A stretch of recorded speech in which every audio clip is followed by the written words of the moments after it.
Hello and welcome to day 10 of Inktober Tangles Challenge 2025. I'm Anica, a CZT from Croatia, and day 10 brings us another tangle by Zentangle, and it's a tangle Zenith. And I covered this tangle in my membership program, Tangle Lab. It was the first lesson I gave 3.5 years ago, 45 months ago.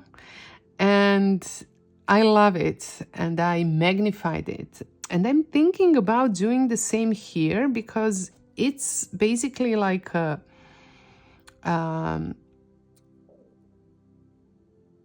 ribbon tangle. This took a while. It's basically like a ribbon tangle, but with some ornaments and looking quite ornamental. But it has some similarities to this shape.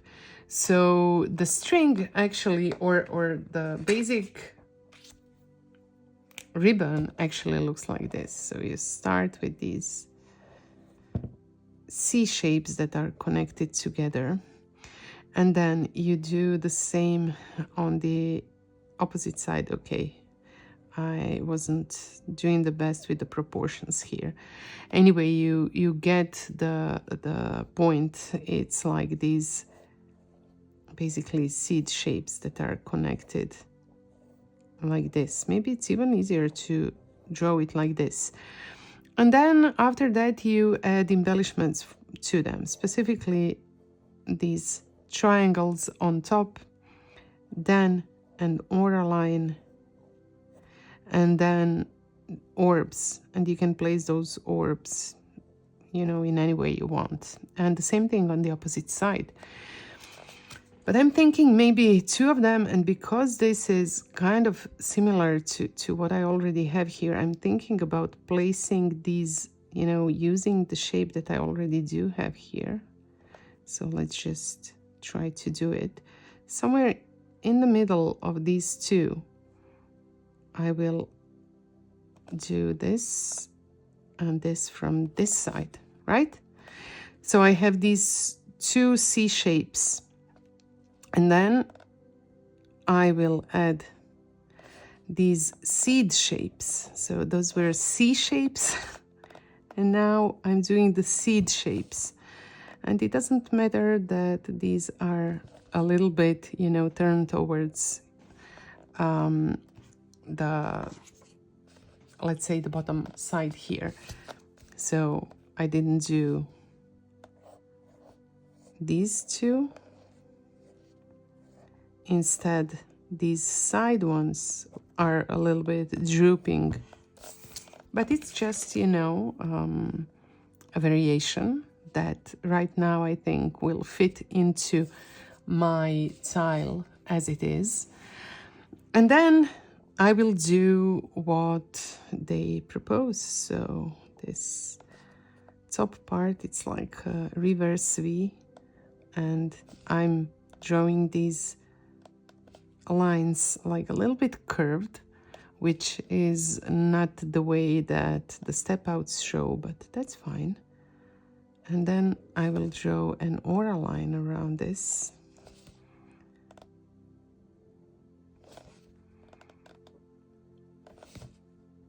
Again, I'm just doing this tethered aura at the end, just because I think it makes more sense with whatever is happening at my tile right now.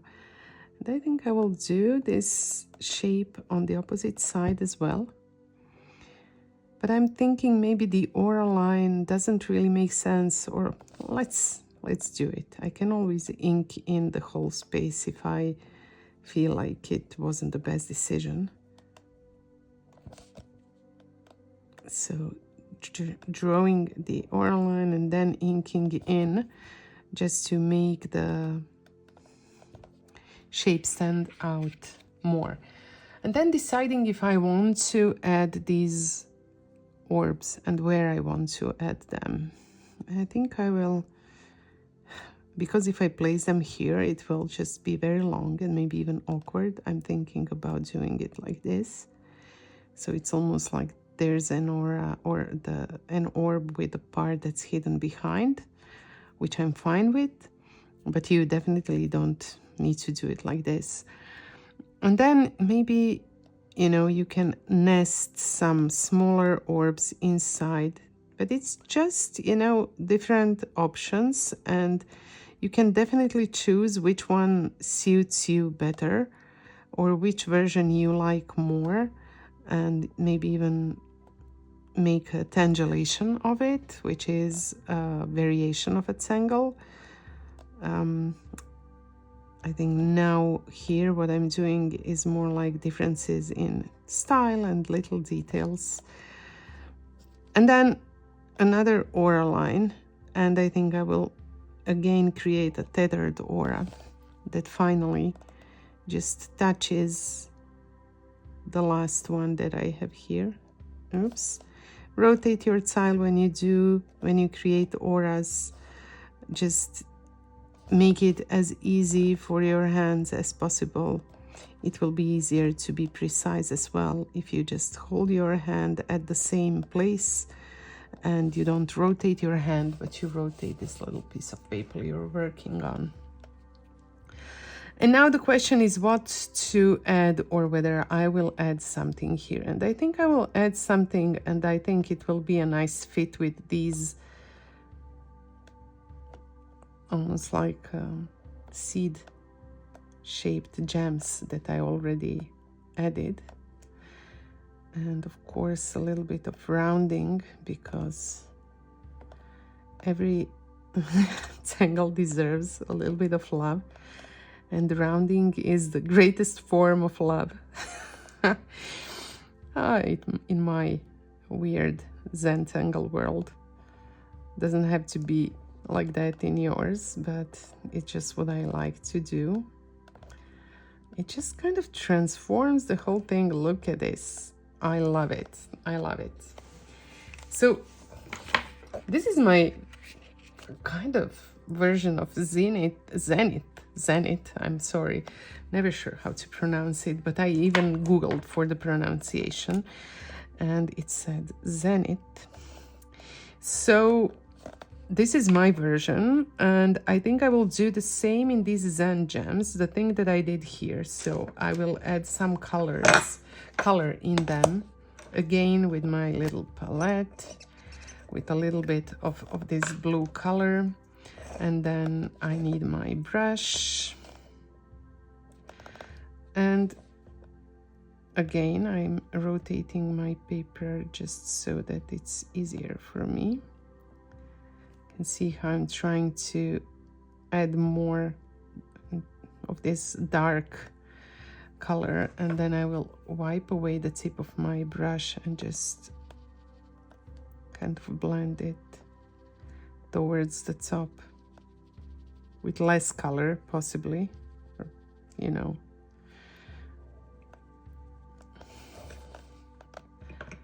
Well, it's cool. It's nice. I love it. And then to shade the other components, well, I don't know, let's just start without too much overthinking. I will add a little bit of shade to the bottom parts where my triangle touches the seed shapes. And then I also want to add a little bit where a part of my orb hides below the triangle, and then some just regular smiley shaped shades on those orbs to try to make them more round. And finally a little bit of this smiley shaped shade on these seed shapes. And then I will blend this and see what it looks like and see if it needs more. Of course, I will add a little bit to these blue Zen gems as well, but I need to wait for them to dry before I start adding another layer on top of the color. Going with my tip towards the darkest part towards the black line where the shade is the darkest, and then pulling this graphite away from where the shade is the darkest is what I do. So this is what I recommend, but feel free to use your supplies in any way that's the best for you. Okay, let's see. It looks really cute. I really like this specific tangle, Zenith. I really like it when it's made bigger like this. When it's small like a ribbon, it tends to me at least look a little bit busy. But if you make it big, each component has an opportunity to shine, and you can embellish those components as well. So I think it's a nice way of interpreting this tangle, just to really use it even as a string and then add tangles inside, or just magnify it in a way that it will finally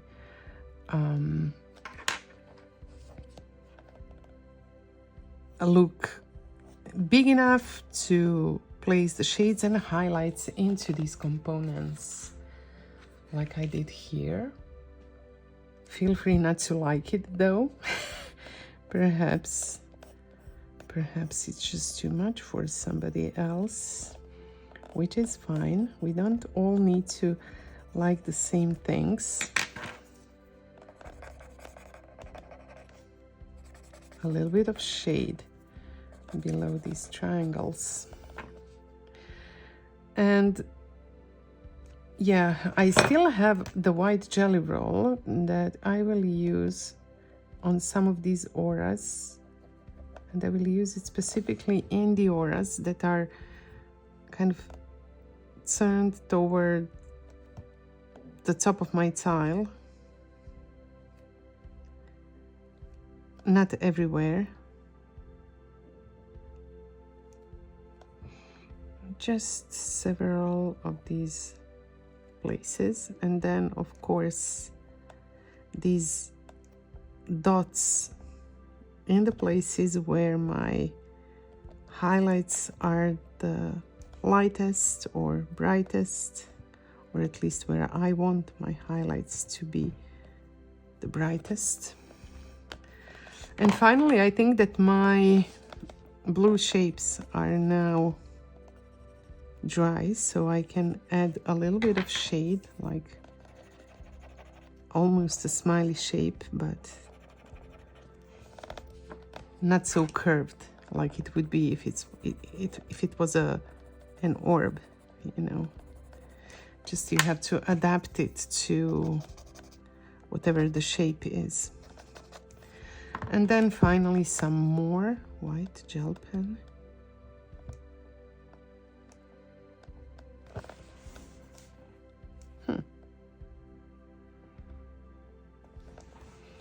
I don't know what this looks like to you, but I think this might be a very cute tile once we finish it. Let's see what happens as we go to day 3 and then finally to day 4. I feel like I need to add some shades around the letter K, and especially towards the bottom. But I want to add on top as well, just to almost kind of make it look like it floats above the background, because this might get crammed and busy. And even if it's crowded, if you use enough shades and highlights, you can achieve a balance in a way that at least there's one part of your design that catches the attention of whoever looks at it, whether it's the focal tangle or focal letter in this case, or whatever. So that's how I approach it. It's not the only way to approach it, though, for sure. Maybe you have a better idea. I also want to add some shades and highlights, as I did before, to my letter. So I'm adding white to the top left part, and then I will add a little bit of dark or shade to the bottom right part. And because it's a water-based color, in the background the white actually absorbs some of the pigment, so it's not white, it's like brighter blue. And then I'm going in back with my marker to deepen the shades. And you could definitely do that with your black pen or with the graphite pencil as well. But I think I will stick to this, at least for now. And it's what I did with letters I and N, as you can see. So now we are almost, or maybe half done with the third letter, with the letter K. And I look forward to the next day or two. We will see what tangles we have. Maybe the tangle number 3 will be like a big tangle that will, you know, fill the space. Let's see what happens tomorrow, and then we will know if we will have the tangle number 4 on this tile or on the next one. Thank you for tangling with me. I will see you tomorrow. Bye.